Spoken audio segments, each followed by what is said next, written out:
Boa noite a todos. É com muita alegria que iniciamos o terceiro dia da 50ª Semana Espírita de Itabuna. Vamos rogar neste momento o amparo necessário para que as atividades desenvolvidas na noite de hoje possam alcançar todos nós, necessitados de esclarecimentos e de consolação. Vamos agora juntos, em um só pensamento, um pensamento uníssono, rogar. Divino e amado Mestre Jesus, irmão, amigo, pedimos a sua presença e a sua paz, a nos envolver, nos fortalecer, permitindo a todos nós o entendimento necessário das lições trazidas, para que possamos utilizá-las no nosso crescimento espiritual. Nos envolva a todos com a sua luz e permita também, Senhor, a presença amiga dos benfeitores espirituais a nos amparar e a sustentar todo o trabalho da noite de hoje. Que assim seja. Vamos agora receber com muita alegria para o nosso momento musical a nossa querida irmã Margarete Áquila, de São Paulo. Bem-vinda, minha irmã Margarete. Boa noite! Como é bom ver vocês, quer dizer, estar com vocês virtualmente aí em Itabuna, gente tão boa que eu tenho tanta saudade. Então, eu quero participar dessa grande festa da 50ª Semana Espírita de Itabuna e venho aqui então cantar a minha música para vocês, e uma música que eu sempre lembro de vocês quando eu canto. Eu te desejo as coisas mais bonitas que você possa ter na vida, principalmente na vida espiritual.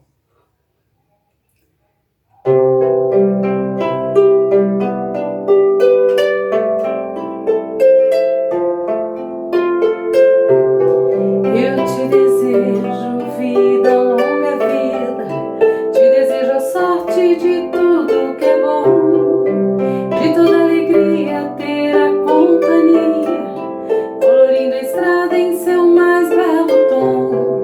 Eu te desejo a chuva na varanda, molhando a roseira pra desabrochar, e dias de sol pra fazer os teus planos, das coisas mais simples que se imaginar.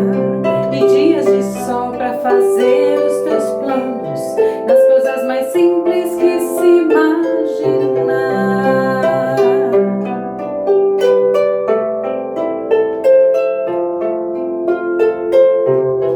Eu te desejo a paz de uma andorinha, no voo perfeito contemplando o mar, e que a fé movedora de qualquer montanha te renove sempre, te faça sonhar. Mas se vier as horas de melancolia, que a lua tão meiga venha te afagar, e que a mais doce estrela seja a tua guia, como mãe singela te orientar. Eu te desejo mais que 1000 amigos, a poesia que todo poeta esperou, coração de menino cheio de esperança, voz de pai amigo e olhar de avô. Coração de menino cheio de esperança, voz de pai amigo e olhar de avô.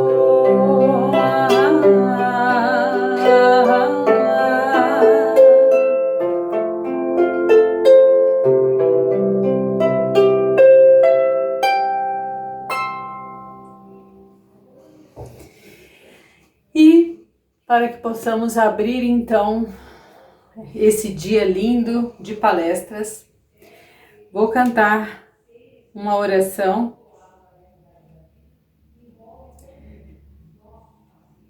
para que todos possam participar junto comigo dessa música.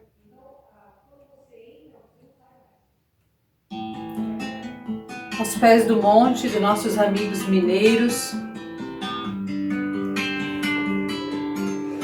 para que possamos nos conectar com Jesus nesse momento, com aquele que nos inspira e nos une nesse momento tão especial.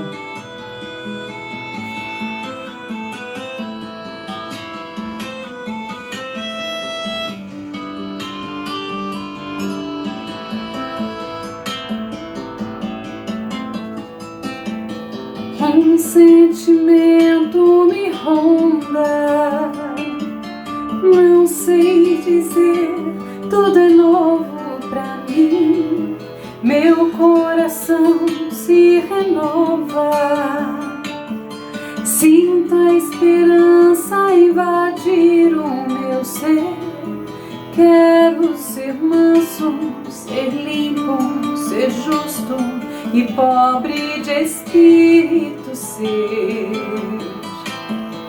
Tua palavra me sonda, me conta do reino que espera por mim. Eu te ofereço meu pranto, as dores da alma que quer renascer. Eu ouvi tua voz, teu falar me encantou. Quis seguir, caminhar, quis saber pra onde vou. Eis-me aqui, minha dor serenou.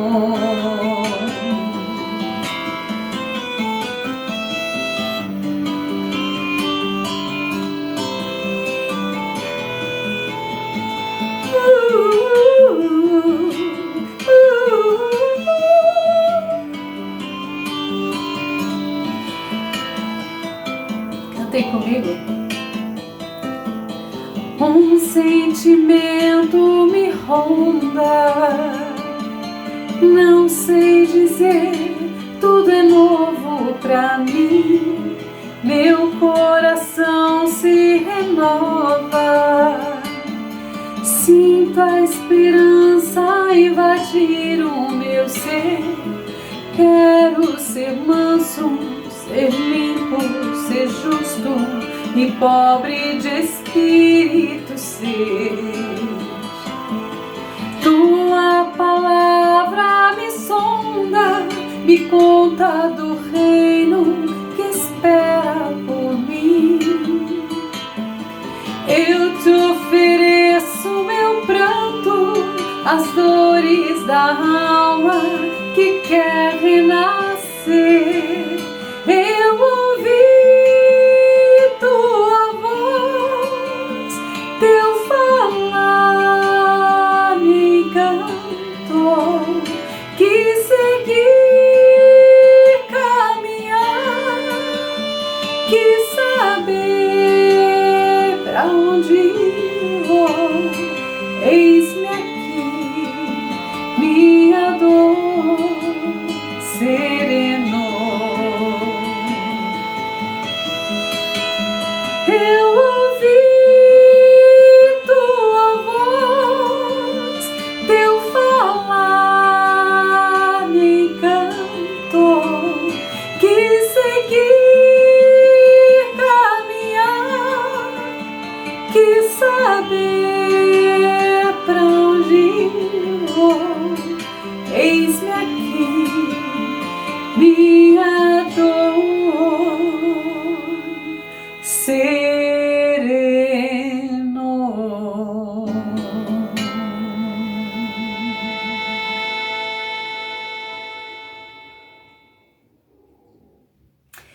Um beijo no coração de todos. É muito bom estar com vocês e fazer parte dessa linda festa. Em nome dele, um beijo de saudades no coração de todo mundo e até uma próxima. Então, envolvidos nesta harmonia de paz, agradecemos a nossa querida irmã Margarete por todo o amor e caridade trazidos em forma de música. Vamos continuar agora, dando continuidade à história dos 50 anos das Semanas Espíritas de Itabuna.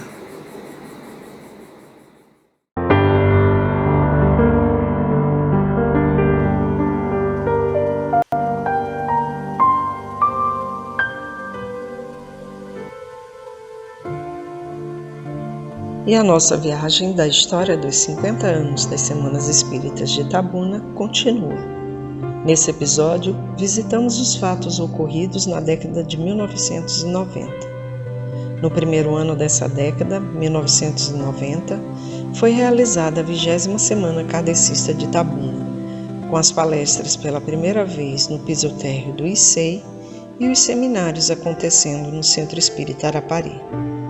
Assim seguiram nos anos de 1991 e 1992, respectivamente a 21ª e a 22ª edição. Em 1992, ainda registramos a criação do Conselho Espírita Internacional, com vistas à unificação do movimento espírita mundial. Chegou o ano de 1993. E a 23ª Semana Kardecista de Itabuna, que por conta do aumento do público, ocorreu pela primeira vez no Centro de Cultura Adonias Filho. E entre os palestrantes, citamos a presença do saudoso irmão Geraldo Guimarães, que juntamente com sua esposa, Ana Guimarães, contribuíram de forma ativa com o movimento espírita da região, não existindo fronteiras entre o Rio de Janeiro, onde moravam, e Itabuna.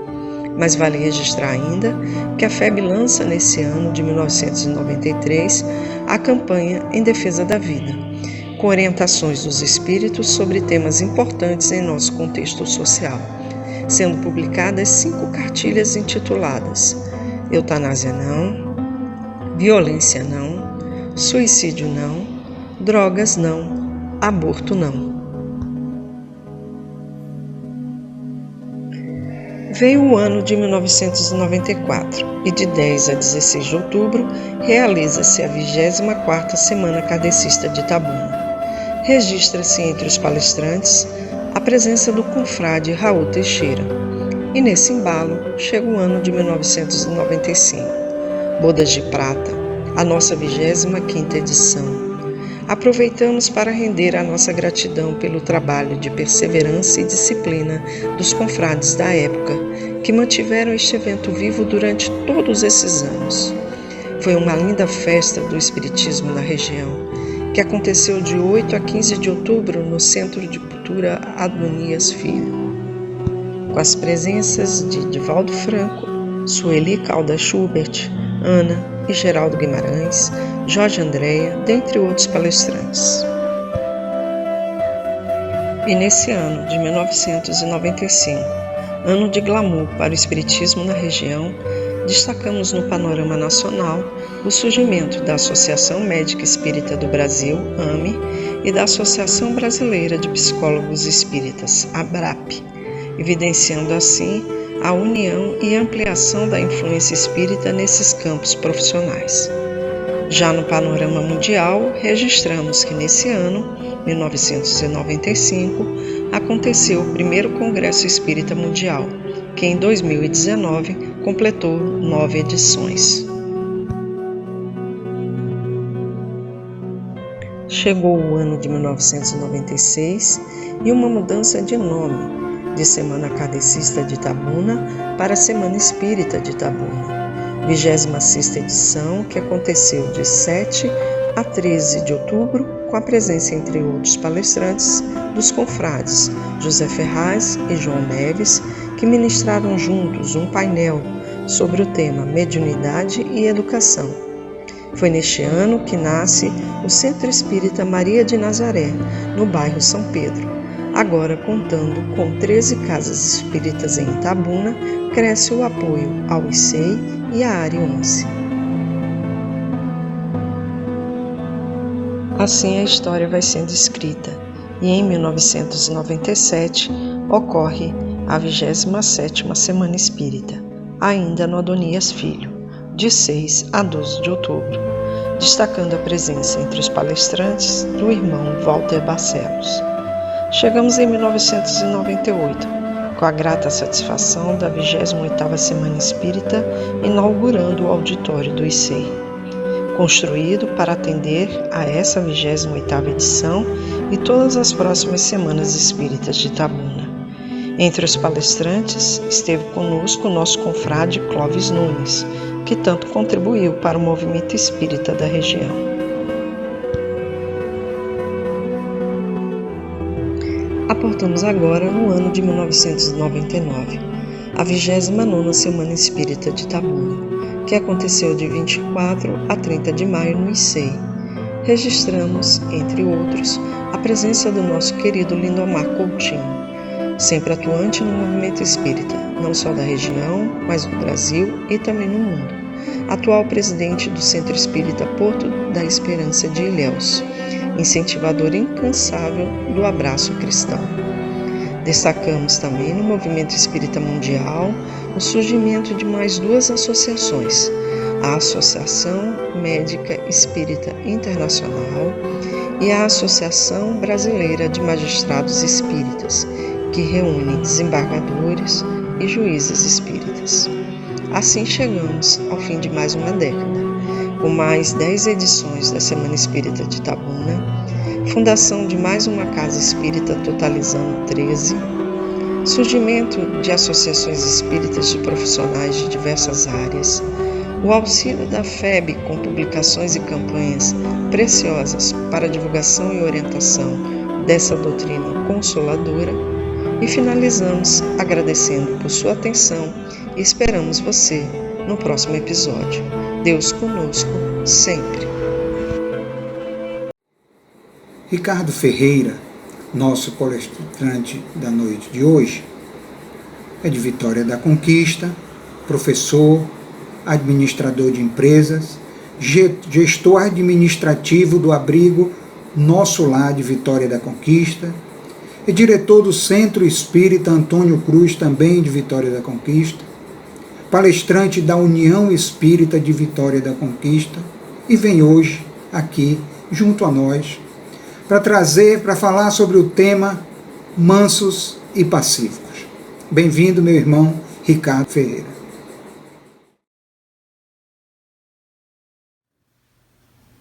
Caríssimas irmãs, caríssimos irmãos da comunidade espírita de Itabuna, amigas e amigos internautas, que Deus nos abençoe e Jesus em nossa consciência seja a nossa paz.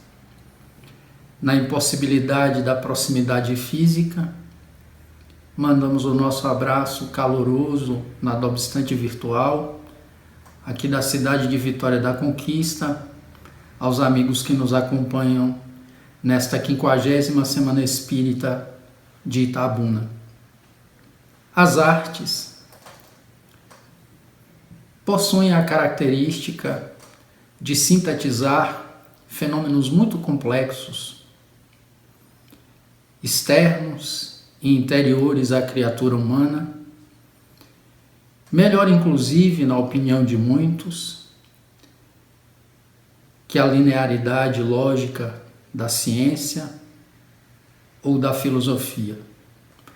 Muitas vezes, lendo Fernando Pessoa, Augusto dos Anjos, poetas de grande valor artístico, a nossa alma é tomada por grande enternecimento e voeja mais alto do que se estivéssemos numa espaçonave.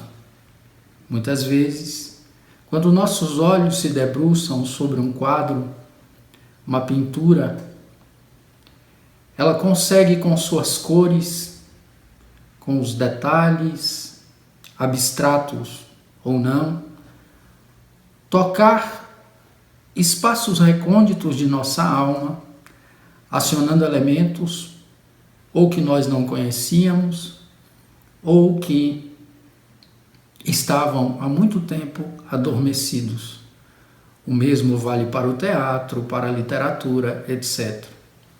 Por essa razão, na introdução das nossas ideias, nós utilizaremos um trecho de uma obra do grande cineasta dos Estados Unidos, Stanley Kubrick, que nasceu em 1928 e desencarnou em 1999, para sinteticamente dar ciência aos nossos amigos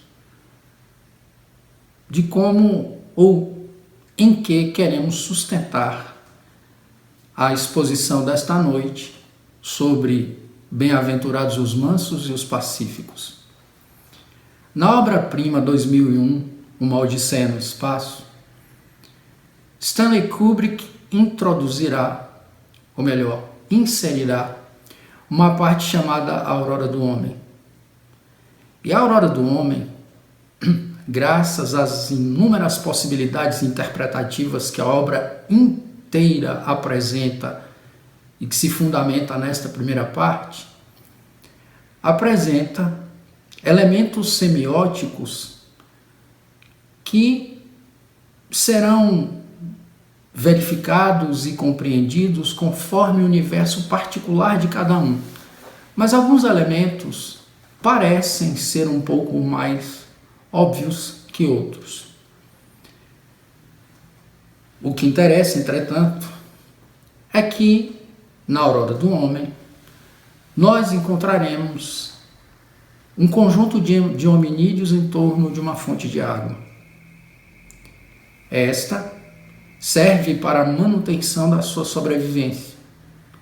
Eles estão em estado sedentário, gregário, interagem apenas entre si e mantêm um nível de compreensão, consequentemente, harmonizado com essa característica.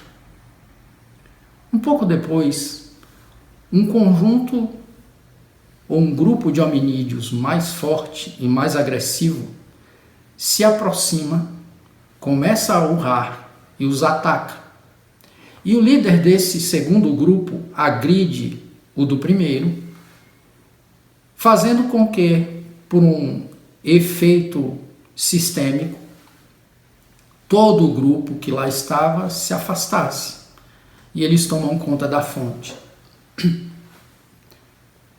Há um corte um pouco depois, o líder daquele grupo sedentário está acocorado no chão, contemplando a carcaça de um animal.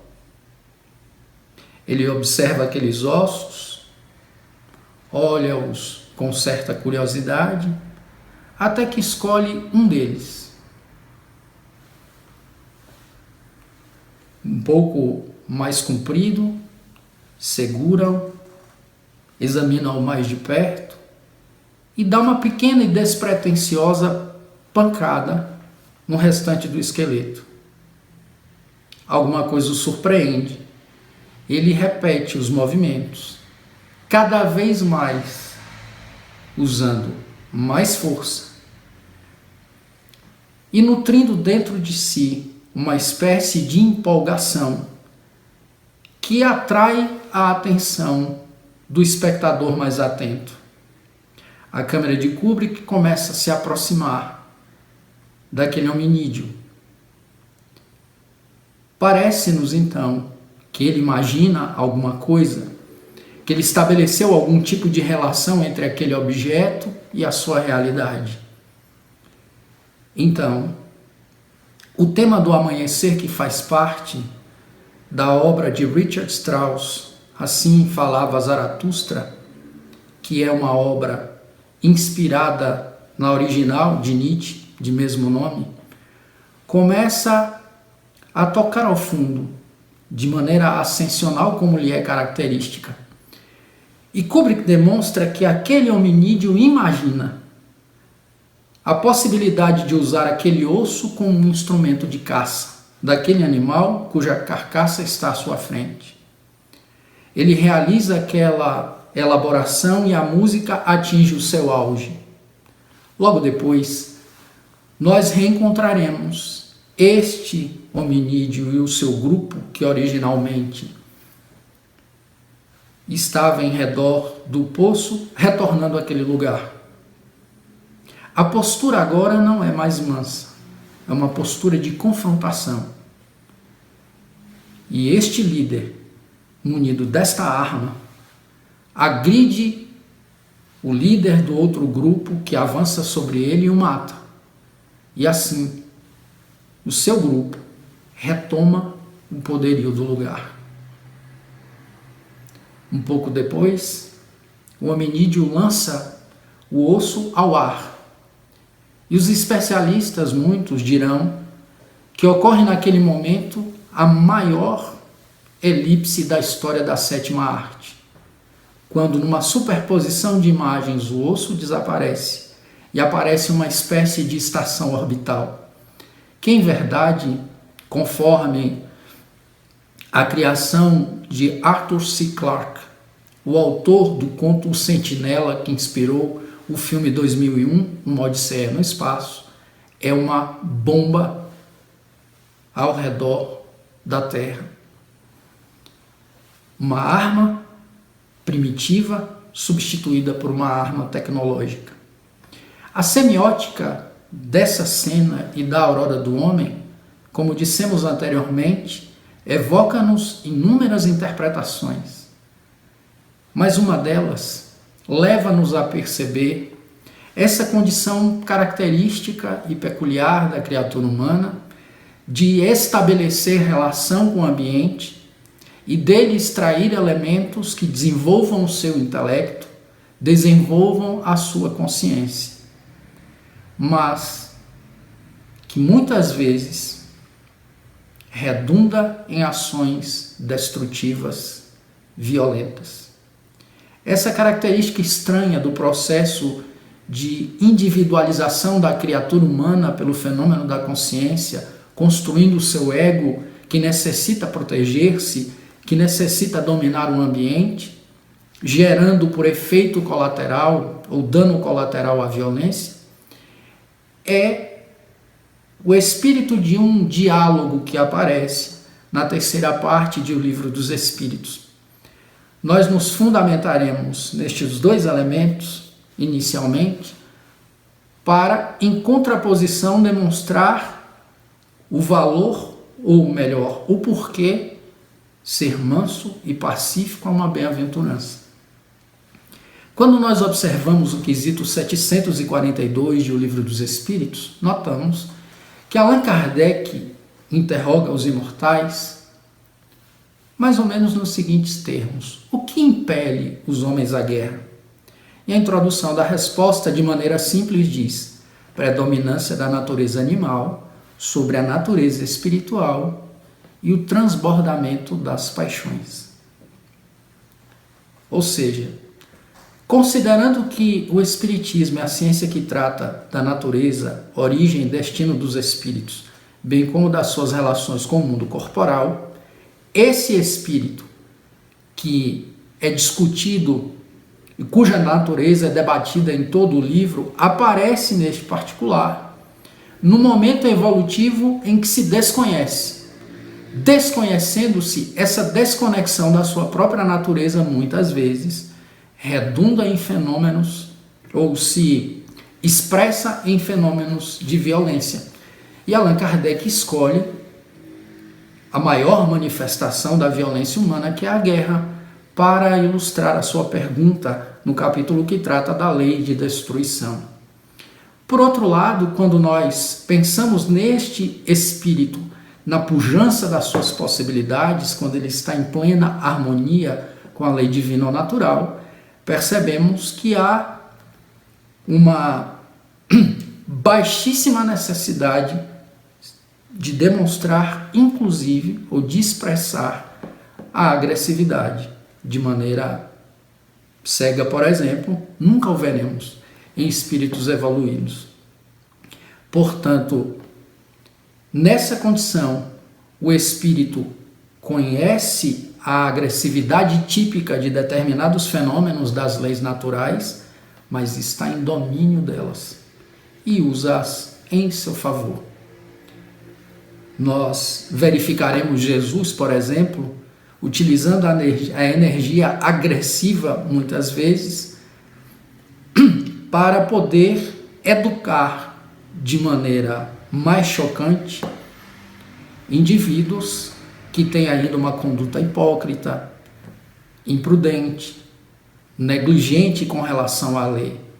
Sobretudo os primeiros e os indivíduos cínicos. Para esses, Jesus sempre tem um tom pedagógico um pouco mais enérgico. Mas essa energia, que é a agressividade, está no domínio da sua intenção pedagógica. Jesus não age cegamente, ele tem controle, administração, gestão sobre a agressividade que por ele se expressa. E de fato, quando nós recuamos para a observação das leis naturais, observamos que a violência que se expressa na natureza tem a sua beleza porque está adstrita às condições estabelecidas pela coordenação da inteligência suprema, causa primária de todas as coisas. Quando ocorrem, por exemplo, alguns acidentes que atingem de maneira dramática a criatura humana, em vários deles, eis o dedo humano na interação com a natureza, promovendo as desordens que, por sua vez, ocasionam essas reações. Mas a força ou o poder dos fenômenos naturais pode e se expressa muitas vezes de maneira muito sutil e bela. No livro A Sabedoria das Parábolas, por exemplo, o grande criador da filosofia universica, Huberto Roden, dirá que o Sol, que tem o poder de arrastar os mundos, demonstrando vigorosa e incomensurável força ao assim proceder, é o mesmo que penetra suavemente os vidros de uma janela pela manhã e acaricia o rosto delicado de uma criança sem lhe causar danos.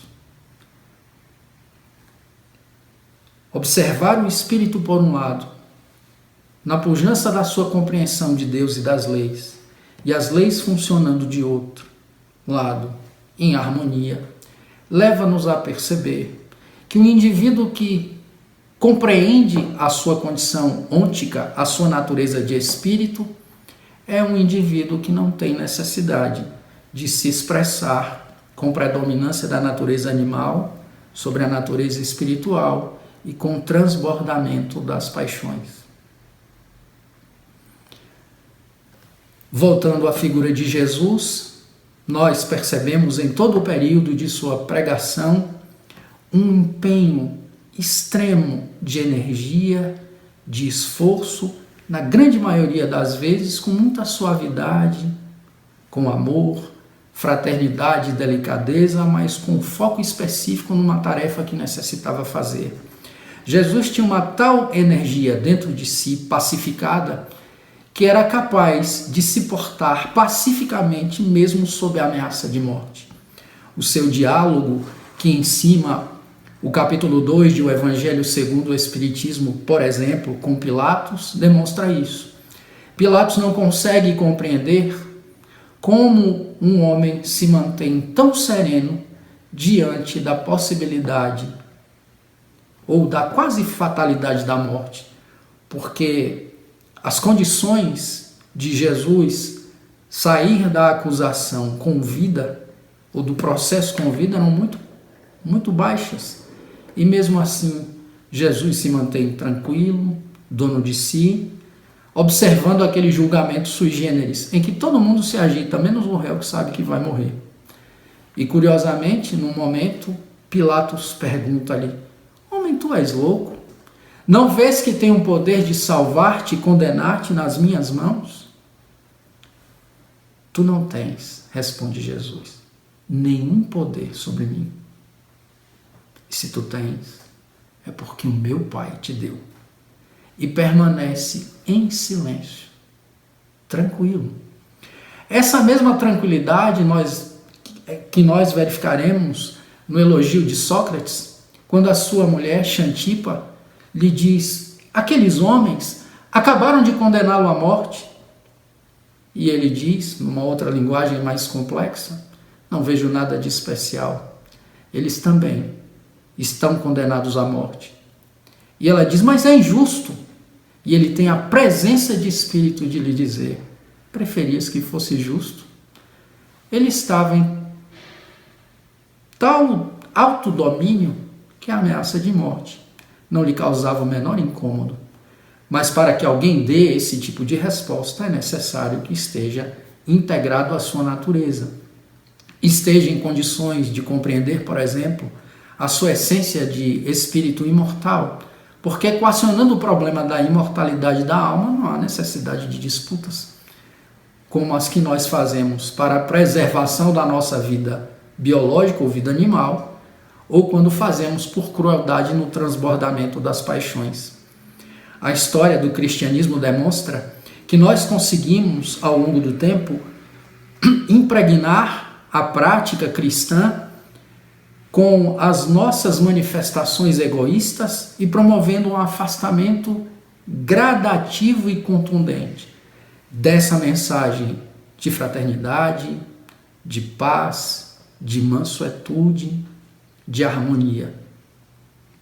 Notemos, inclusive, que a primeira bem-aventurança que aparece no título, Bem-aventurados os mansos, não tem como resposta àquele que se porta de maneira mansa uma dimensão transcendente, porque Jesus diz: bem-aventurados os mansos, porque eles herdarão a terra. É como se Jesus nos dissesse que na sociologia futura do planeta, na organização política futura do planeta, na coordenação da economia política planetária futuramente, a característica geral ou a sua singularidade seria a de manifestar paz. E só os mansos conseguirão transitar por esse ambiente que não tem as características típicas dos respectivos modelos político, econômico, etc., utilizados por nós na atualidade para organizar a vida humana associada ou comunitária. Portanto, quando o indivíduo está senhor de si, as suas manifestações mais enérgicas são muito pontuais, não demonstram a força cega que se verifica nos indivíduos desconectados da sua própria natureza, que têm medo da morte, que necessitam fruir a vida com muita rapidez, porque ela é contada tão somente do berço ao túmulo, e ele tem um tempo de produtividade para fruir a felicidade que o mundo vende todo dia por meio da publicidade, em pouquíssimo tempo. Quando nós retornamos, portanto, à história do cristianismo, verificamos no surgimento da Igreja Católica Apostólica Romana, da Igreja Ortodoxa Grega, nos movimentos de reforma e contra-reforma do século XVI, nas inúmeras disputas teológicas, nas guerras entre estados que tiveram desculpas religiosas, inclusive no século XX, manifestações dessa natureza animal da criatura humana. E é curioso observar que é justamente no século XIX em que o desenvolvimento das ciências, das ideias da filosofia, agregadas pela segunda fase da Revolução Industrial, pela consolidação da política econômica ou da economia política que vinha sendo desenvolvida desde o século XVIII, com fundamento no egoísmo esclarecido e na inspiração do pensamento de Hume, que dizia que todo indivíduo se consolida a partir da ideia do conceito de associação de ideias, em que uma experiência gera um pensamento e cada experiência e pensamento se junta ao outro, dando essa unidade consciente, e também, o que nos interessa mais de perto, pelo princípio da utilidade, que consiste em cada um agir de modo a promover para si prazer e evitar dores. É justamente nesse período de extremo antropocentrismo, da consolidação das ideias que vinham se desenvolvendo desde a reação intelectual da Renascença e do Iluminismo, que surgirão os fenômenos promovidos pelos espíritos, que inúmeros pesquisadores se debruçarão sobre eles, e que o pedagogo francês Hippolyte Léon Denisard Rivail, singelo, de inteligência brilhante, homem de uma cultura impressionante, polígrafo capaz de escrever, portanto, sobre diversificados assuntos com imensa competência, irá produzir a doutrina espírita.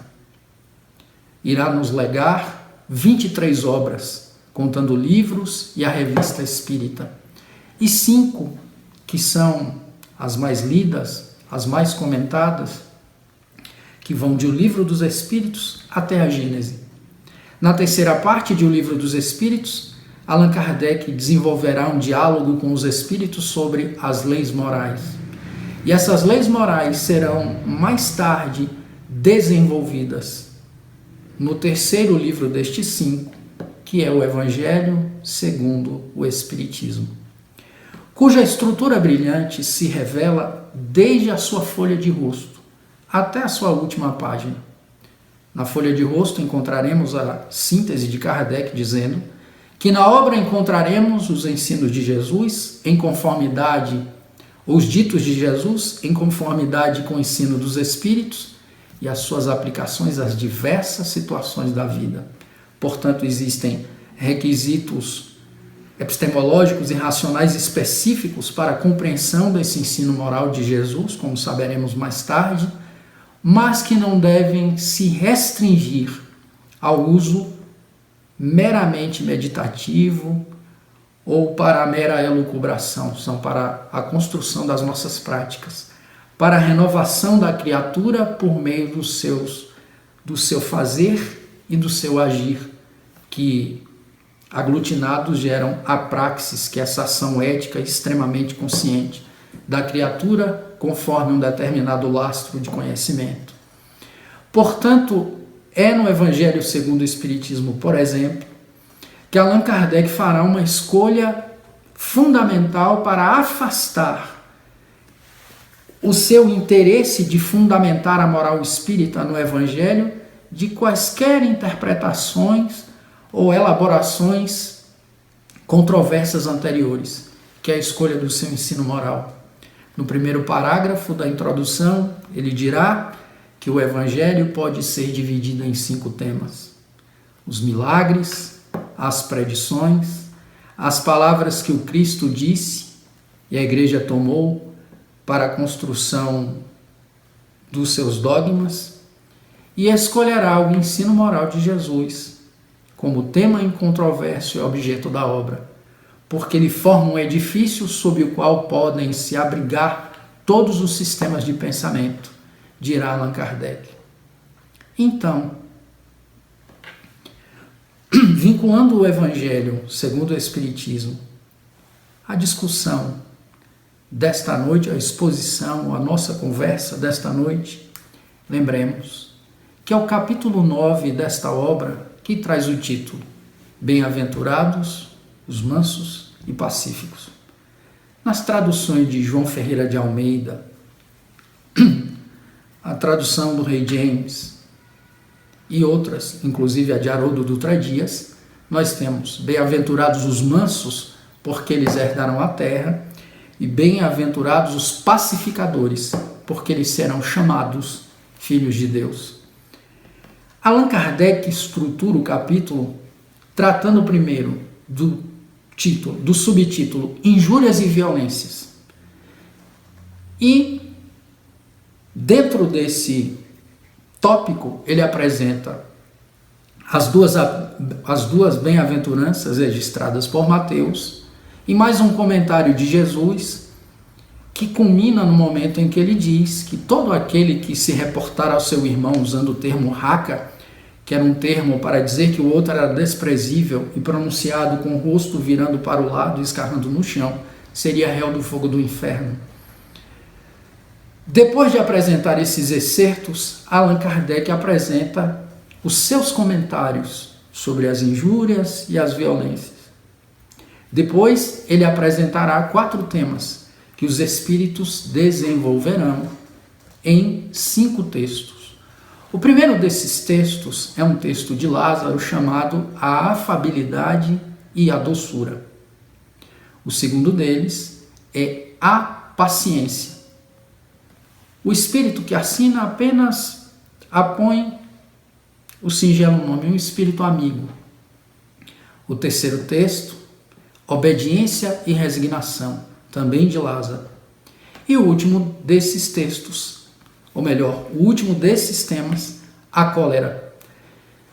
O tema cólera é desenvolvido em 2 textos diferentes. O primeiro, produzido por um espírito que se autoproclamou um espírito protetor, e o segundo, escrito por Hahnemann, o pai da homeopatia.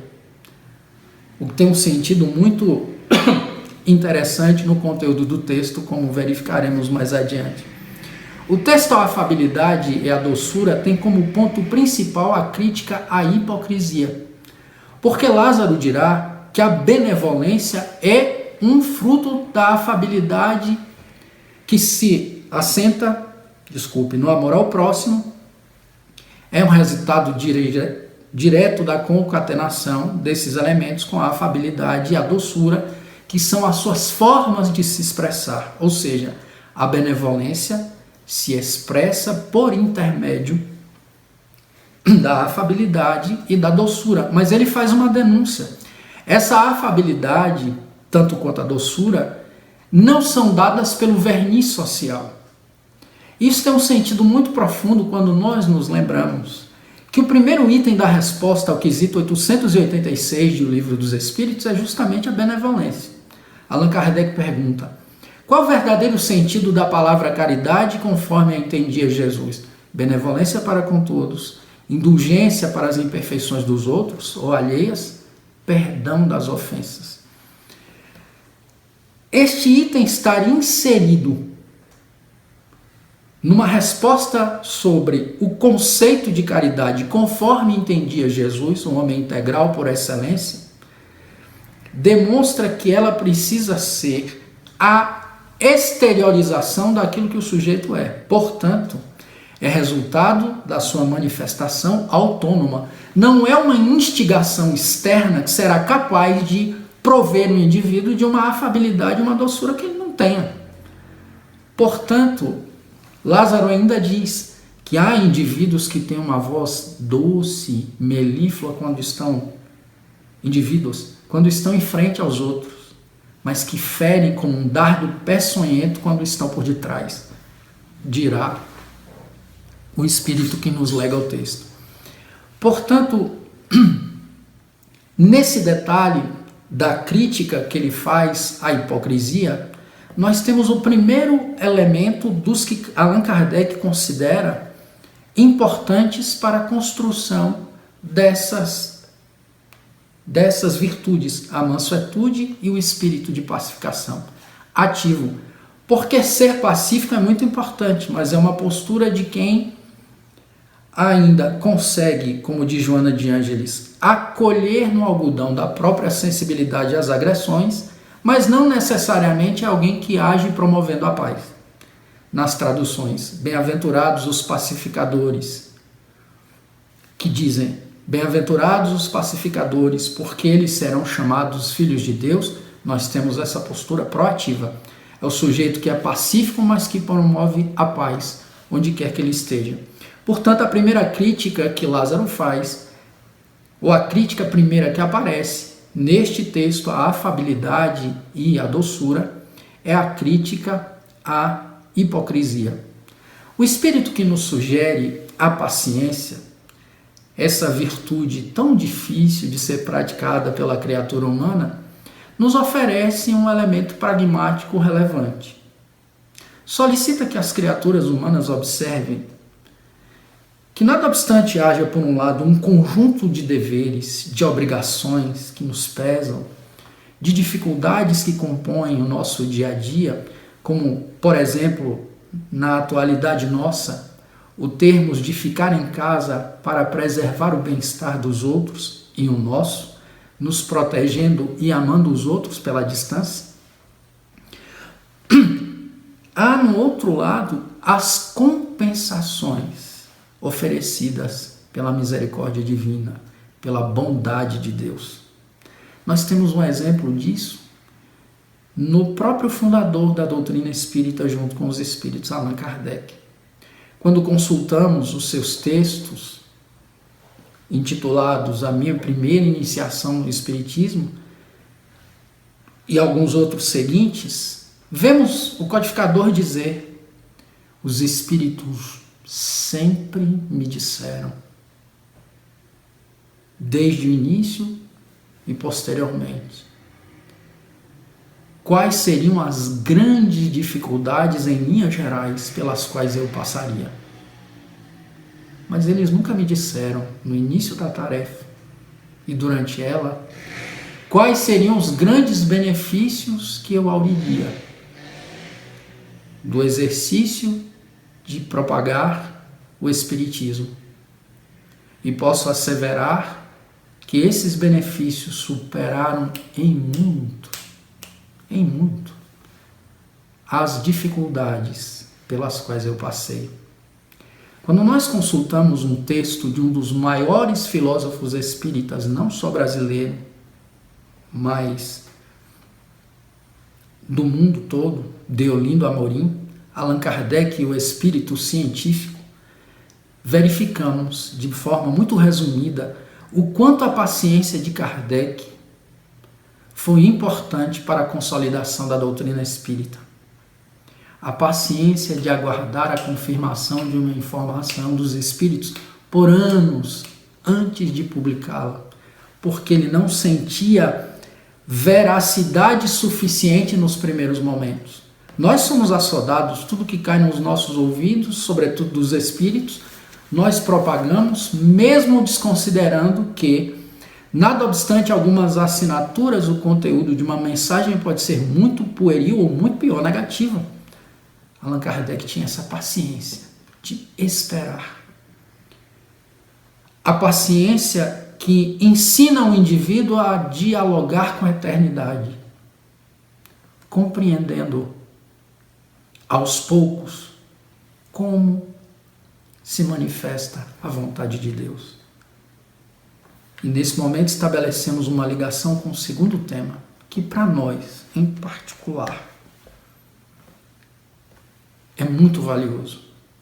Os amigos mais próximos sabem que nós costumamos dizer que o texto Obediência e Resignação de Lázaro salvou a nossa reencarnação.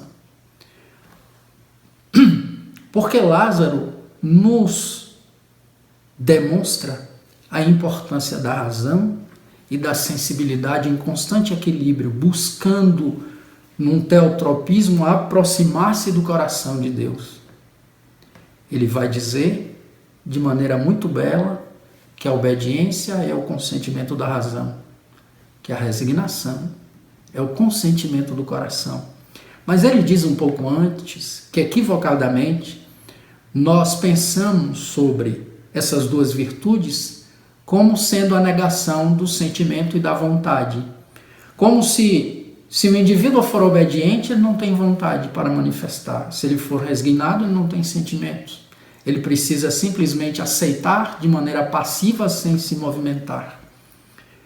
E ele dirá que o orgulhoso e o egoísta não podem ser obedientes, bem como o covarde não pode ser resignado. E no conteúdo dessas ideias há muita sabedoria, porque quando nós consultamos o mesmo conjunto de bem-aventuranças do Sermão da Montanha, Jesus diz: bem-aventurados os pobres ou humildes de espírito, porque deles é o reino dos céus.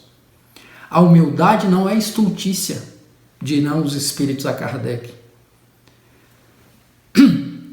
Essa humildade se manifesta no indivíduo que, mesmo tendo muito conhecimento ou uma inteligência brilhante, não se envaidece daquilo que conseguiu amealhar, como nos desafiarão as primeiras notas do texto Missão do Homem Inteligente na Terra.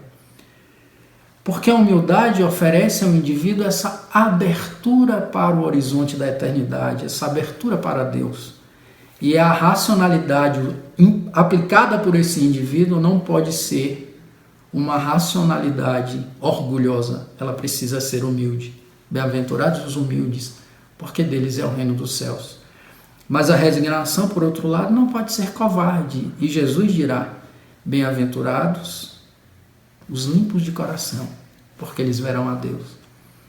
A resignação nos dá essa condição de apurar os sentimentos a ponto de perceber a presença de Deus, inclusive no coração dos nossos inimigos, ou no coração das adversidades. Eu me lembro há muitos anos, contando algumas dificuldades particulares, inclusive de saúde, a um amigo, e ele começou a nos fazer várias perguntas que nos obrigaram ao mergulho interior. À medida em que fomos respondendo como numa sessão psicoterapêutica, um incômodo foi eclodindo.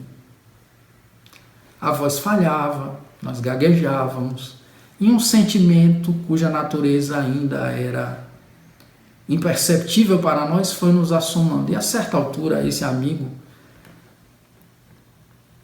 nosso grande amigo Arthur Mascarenhas, morador da cidade de Salvador, trabalhador espírita, um dos seres humanos de coração mais belo e de inteligência mais brilhante que tivemos a honra de conhecer nessa vida, nos perguntou o seguinte: Ricardo, você aceita essas ocorrências como importantes para o seu aprendizado? Disse: Arthur, eu entendo.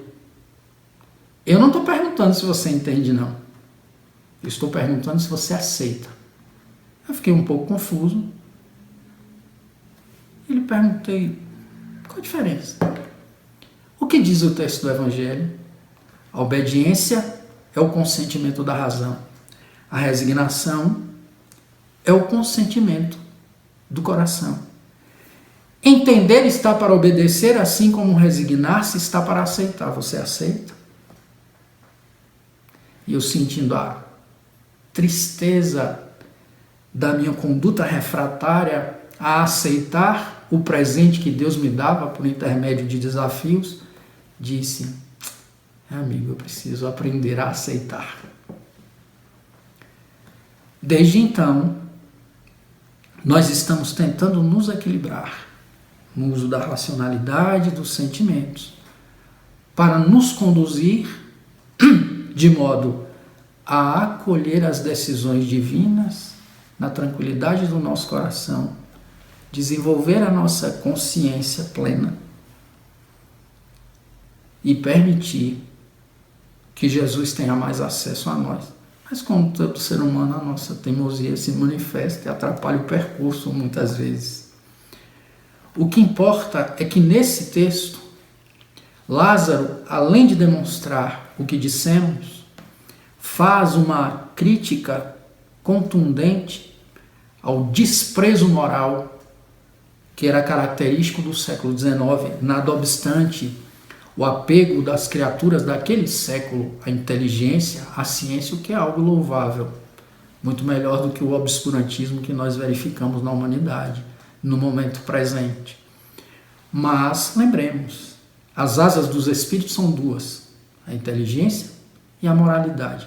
Na nossa opinião, sendo o espírito o ser inteligente da criação, tanto a manifestação racional, intelecto, quanto a moral afetiva fazem parte da mesma essência, da mesma inteligência. Mas de forma didática, essas são as duas asas. E então, Kardec nos oferece, dentro do ensino moral de Jesus, a afabilidade, a doçura, a obediência e resignação como elementos que nos permitem construir a mansuetude e o espírito de pacificação. Falando também sobre a paciência. E depois avança para a cólera. E no texto, a cólera, os espíritos que desenvolvem os temas partem de vertentes diferentes. O primeiro faz uma crítica ao orgulho, que faz com que nós tenhamos uma imensa resistência a qualquer espécie de comparação Isso gera em nós algumas explosões de fúria bastante constrangedoras. Se o indivíduo se visse, dirão esses espíritos, no momento de fúria, talvez risse muito de si mesmo ou tivesse muito medo da sua própria manifestação. Mas o primeiro, ao mencionar o problema do orgulho, faz com que nós percebamos o quanto o egoísmo, que é o seu pai, e o personalismo, que é um seu irmão, são presentes no psiquismo humano e nos afastam dessa possibilidade de nos tornar indivíduos mansos e pacíficos, ou mansos e pacificadores, lembrando que essas posturas são proativas, nem ativas apenas, proativas, elas antecipam ou se antecipam aos fenômenos. Porque o orgulho nos faz, por um distúrbio de autoimagem, nos enxergar maior do que nós somos. E nós nos aborrecemos com a comparação. Quando Allan Kardec perguntará aos espíritos como se pode destruir o egoísmo, Fénelon lhe dirá que, além de ser a imperfeição humana mais difícil de ser desarraigada, que é nela que ela, aliás, se assenta na importância da personalidade. E nós vivemos um mundo cheio de manifestações agressivas que se consubstanciam na desigualdade, na fome, na falta de acesso à saúde e alimentação, no desprezo pela vida humana e outros tantos fenômenos sombrios, justamente porque nós damos mais importância aos elementos exteriores que nos caracterizam e nos posicionam no mundo social. A personalidade, grosso modo dizendo, é um acordo que nós fazemos com a sociedade, é como queremos ser vistos. Mas nem sempre a personalidade está vinculada ao que está em nosso coração. Como o próprio Lázaro diz no primeiro texto, a afabilidade e a doçura, há pessoas que aparentam tranquilidade, aparentam docilidade, são aparentemente afáveis e, no entanto, solicitam a saída de companheiros do trabalho espírita, por exemplo, agem nos bastidores de maneira agressiva no campo da política, no campo da economia, etc. E há outros que sequer o disfarce da afabilidade e da doçura têm. A grosseria já aparece estampada nas suas ações mais comezinhas. Em tudo isso, há um afastamento da nossa natureza essencial, um enaltecimento do personalismo, do orgulho e do próprio egoísmo que lhes dá vitalidade. Portanto, essa anotação desse espírito que se chama a si mesmo de um espírito protetor é muito importante, porque a humildade é que regula a nossa mente, a nossa lente, de modo a que percebamos o que somos, para que viemos ao mundo e como devemos lidar com os demais. Por fim, não de maneira tão surpreendente, Hahnemann, o pai da homeopatia, sustentando a sua argumentação nas ideias de Galeno, dos humores, etc., condenará as concepções organicistas do comportamento humano, que se traduzem muitas vezes na desculpa constante que o indivíduo dá para suas más ações, alegando que isso faz parte da sua personalidade. Eu me lembro de ter lido há muitos anos, final dos anos 90, um artigo do cientista dos Estados Unidos, Stephen Rose, condenando as ideias do determinismo neurogenético, que diziam que para cada traço do comportamento o indivíduo tem um gene. O que traz discussões éticas muito relevantes para esse campo, porque se o indivíduo, nada obstante, seja um organismo inédito, herda dos pais certos determinismos, que responsabilidade ele tem por ser grosso, agressivo, violento, etc. Portanto, Hahnemann vai dizer que um corpo bilioso não transformará um indivíduo pacífico no indivíduo agressivo. Tampouco o corpo linfático há de deter um indivíduo que tenha a cólera muito pronunciada. A questão é que essa agressividade se manifestará de maneira expansiva ou aguda ou localizada, é o que ele diz. Mas nesse conjunto de impressões que os espíritos nos passam, há itens importantes para o nosso desenvolvimento. O desenvolvimento da humildade, da paciência, da autonomia para compreender como podemos desenvolver a afabilidade, a doçura, a obediência que um amigo nosso, psicólogo, prefere atualizar para a resiliência, que é um termo da física aportado para a psicologia. Desenvolver a resignação e a paz interior. A grande maioria da humanidade, e a atualidade o demonstra, tem imensa dificuldade em desenvolver essa postura mansa e de ser pacificadora. Qualquer passeio de 5 minutos pelas redes sociais, em particular Facebook e Twitter, dão a nós a certeza dessa dificuldade. Nós começamos a discutir assuntos e rapidamente a discussão degringola porque ela se direciona ao campo da personalidade. Usamos várias vezes falácias ad hominem, atacando pessoas e não construindo argumentos sobre as ideias que elas apresentam. Temos a ousadia de combater grandes teóricos falando da sua vida em vez de debater os pontos da sua teoria. E muitos de nós, por irreflexão, porque esses comentários partem de alguém que tem ascendência em determinados grupos, aceitamos como se fosse uma postura evangelicamente sustentável e intelectualmente correta, o que absolutamente essas atitudes não são.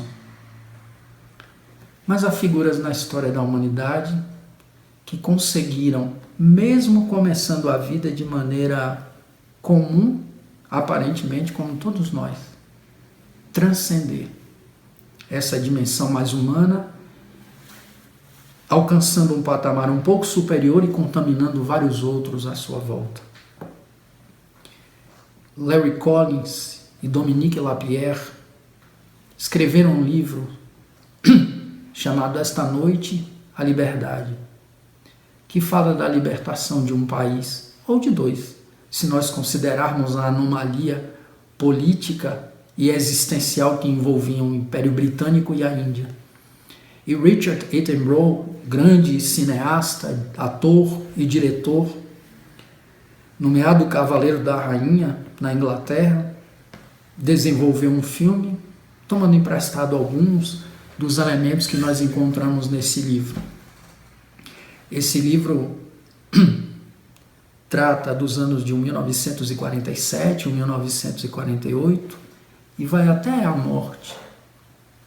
Na sinopse em várias sinopses que nós encontramos, essa é a descrição de Mohandas Karamchand Gandhi. Mas nós ousamos dizer que mais do que culminar com a morte dele, o livro expressa a sua vida, a sua transformação. Há um momento muito significativo, quando Gandhi transita ainda na África do Sul, da cidade de Durban até Pretória, num vagão de primeira classe, acostumado com a cultura europeia da Inglaterra, onde se formou advogado, vestido como um europeu, ele está tranquilamente sentado na sua poltrona, naquele vagão, quando é percebido por um homem branco. Este homem branco se revolta, chama o bilheteiro do trem e logo depois alguém chama a polícia. E Gandhi recebe a ameaça de que se não descer ou se não for para o vagão de terceira classe junto com os seus, ele será na próxima estação expulso do trem. Ele redargue dizendo que há um equívoco, porque ele tem o bilhete de primeira classe. Os homens dizem que portar o bilhete não interessa. Ele será sumariamente expulso se não obedecer. Ele permanece no lugar e é lançado na estação seguinte para fora do trem. Richard Attenborough mostra a cena pela estação. Mostra um Ben Kingsley, o ator, interpretando um Gandhi atônito com o que havia acabado de lhe acontecer. A madrugada é extremamente fria, mas curiosamente, naquela imensa frieza, naquele ambiente gélido, fermentou-se uma semente poderosa que germinou, floresceu, deu frutos em Mahatma Gandhi. Porque ele dirá que aquele foi um ano em que ele começou a viver. Dirá também que naquela madrugada ele tomou a decisão mais importante da sua vida. A partir de então, Mohandas Karamchand Gandhi iria dizer não. Não a tudo que fosse injusto. Começou a partir de então a realizar vários atos de desobediência civil e foi preso incontáveis vezes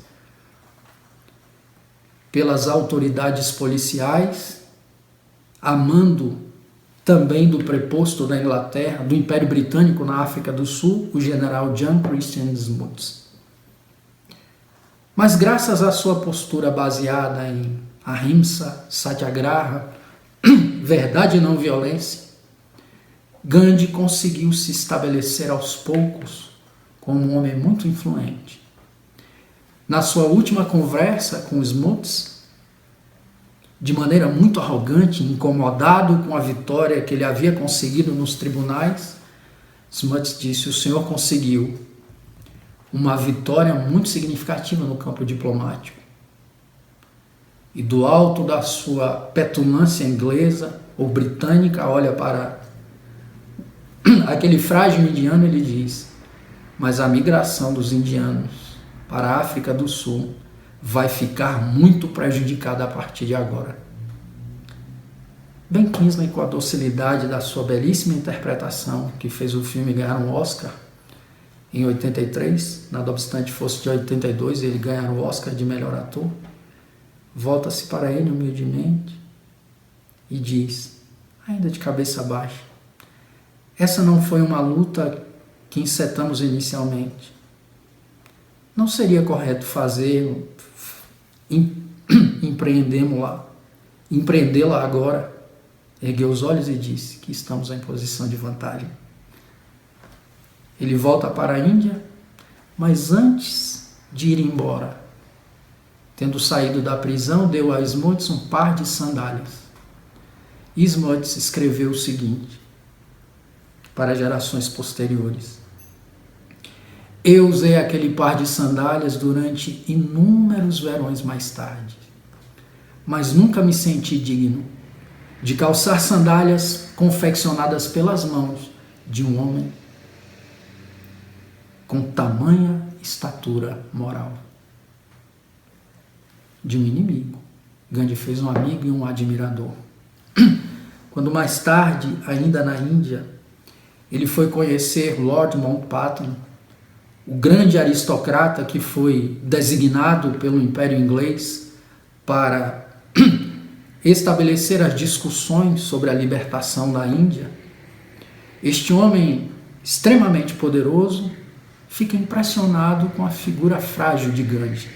Para nós percebermos a diferença entre um e outro, quando Winston Churchill convida Mountbatten para realizar o trabalho, ele pede 24 horas para pensar. E Churchill lhe diz: o senhor não se sente capaz? E ele, cujas inúmeras vitórias haviam sido descritas pelos autores um pouco depois, diz: Sir, eu tenho o defeito congênito de me sentir capaz de qualquer coisa. Capaz de tudo. Do seu primeiro dia de vida até então, Mountbatten nunca conheceu as sombras. Sempre foi poderoso, vitorioso no exército, nos esportes, nas atividades acadêmicas, em tudo que fez. Mas quando viu Gandhi, olhou: como ele pode ser tão influente? Parece um pardal encolhido no fundo de um caldeirão. Ele manda que um avião busque Gandhi e Gandhi declina, dizendo que prefere viajar de trem. Os dois se encontram e Gandhi está na presença de Mountbatten e da sua esposa Edwina Mountbatten, muito abatido, triste.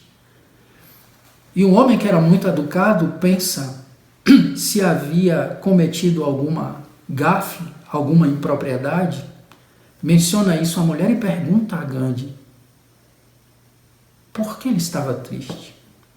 E Gandhi responde: desde que morei na África do Sul e vim para cá, eu abdiquei de todos os bens materiais.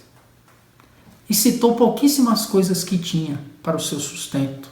Uma roupa simples, um tear e um relógio de 8 shillings, um relógio muito barato. Mas ele diz, inclusive justifica que precisa do relógio, porque todo trabalhador precisa saber as horas. E diz com muita tristeza: durante a viagem de trem, roubaram meu relógio.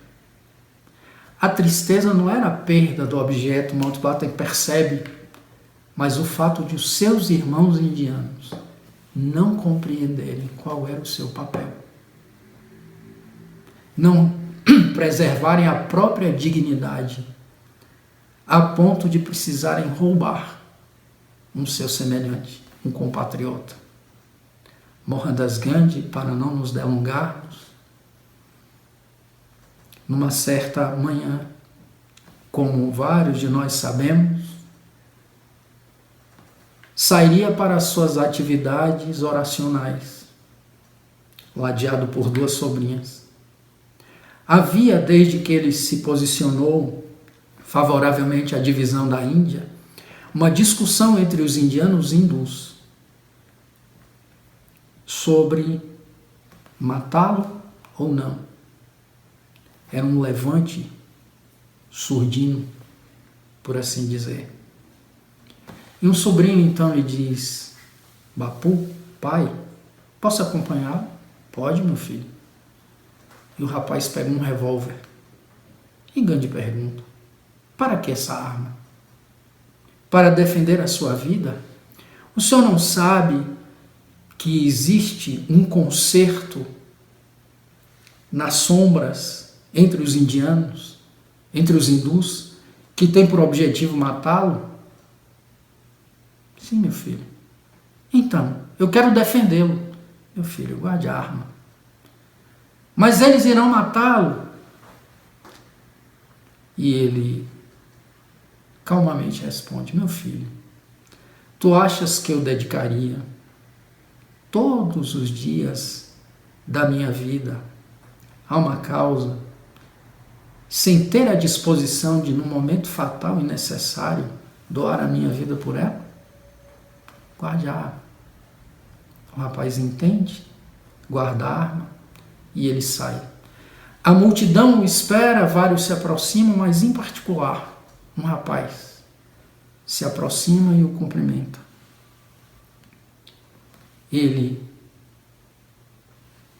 corresponde e o rapaz lhe dá 2 tiros a queima-roupa. Gandhi diz: Rei Rama, ó Deus, e mergulha para sempre nos registros da história da humanidade, em particular nas páginas dos mansos e pacificadores. Mountbatten, impressionado com ele, chegou a dizer que Gandhi ocuparia a história em lugar semelhante a de Buda, ao de Cristo. E Einstein afirmou: